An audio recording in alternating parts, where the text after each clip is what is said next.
This channel does not promote or encourage any illegal activities. All contents provided by this channel is meant for educational purpose only. যুদ্ধ শেষ হয়েও যুদ্ধ শেষ হয়নি, নতুন করে আবার যুদ্ধের দামামা বেজে উঠছে। বন্ধুরা, ইরান এবং ইসরায়েলের মধ্যে যে একটা যুদ্ধ হয়েছে, সেই যুদ্ধে যে নতুন করে একটা চুক্তি হয়েছিল যুদ্ধবিরতি, সেই যুদ্ধবিরতি আর মনে হয় থাকছে না। এবার ত্রিমুখী যুদ্ধের একটা বড় সম্ভাবনা রয়েছে। মার্কিন যুক্তরাষ্ট্রের পক্ষ থেকে বলা হয়েছে যে তারা আবারও ইরানে ক্ষেপণাস্ত্র হামলা চালাতে পারে।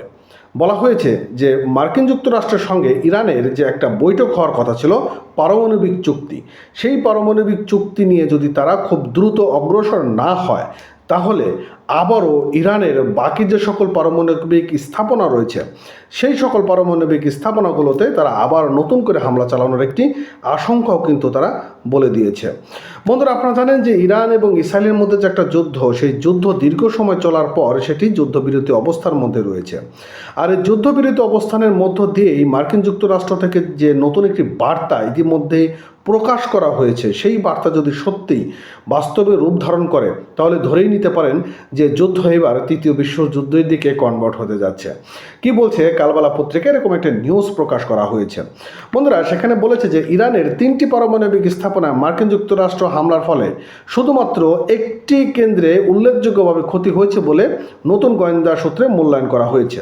তবে তেহরান যদি শীঘ্রই পারমাণবিক চুক্তি আলোচনায় রাজি না হয়, তবে বাকি দুটি স্থাপনায় হামলা নিয়ে মার্কিন এবং ইসরায়েল কর্মকর্তাদের মধ্যে এটি আলোচনা হয়েছে।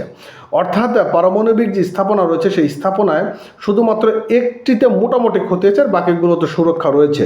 আর এই বাকি সুরক্ষা যখন এটি প্রকাশ করা হয়েছে, তখন মার্কিন যুক্তরাষ্ট্র বা ইসরায়েলের কিন্তু মাথা ঘুরে গিয়েছে।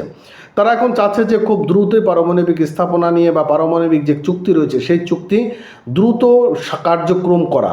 এবং তারা যদি এই পারমাণবিক চুক্তির দিকে অগ্রসর না হয়, তাহলে তারা যৌথভাবে ইরানের যে তেহরানে অবস্থিত যে পারমাণবিক যে স্থাপনাগুলো রয়েছে, সেখানে আবারও নতুন করে তারা আক্রমণ চালাতে পারে। বৃহস্পতিবার মার্কিন সংবাদ মাধ্যম এনবিসির প্রতিবেদনে এমন তথ্যটি জানানো হয়েছে এবং তাদের বরাতে এই খবর প্রকাশ করেছে টাইমস অফ ইসরায়েল। আর যুক্তরাষ্ট্র গত জুনে ইরান এবং ইসরায়েল যুদ্ধের মধ্যে ইরানের 3টি পারমাণবিক স্থাপনায় হামলা চালায় এবং মার্কিন বর্তমান ও সাবেক কর্মকর্তাদের বরাত দিয়ে এনবিসি জানিয়েছেন যে ওই হামলায় ক্ষয়ক্ষতি ভিন্ন ভিন্ন বক্তব্য এসেছে মার্কিন কর্মকর্তাদের।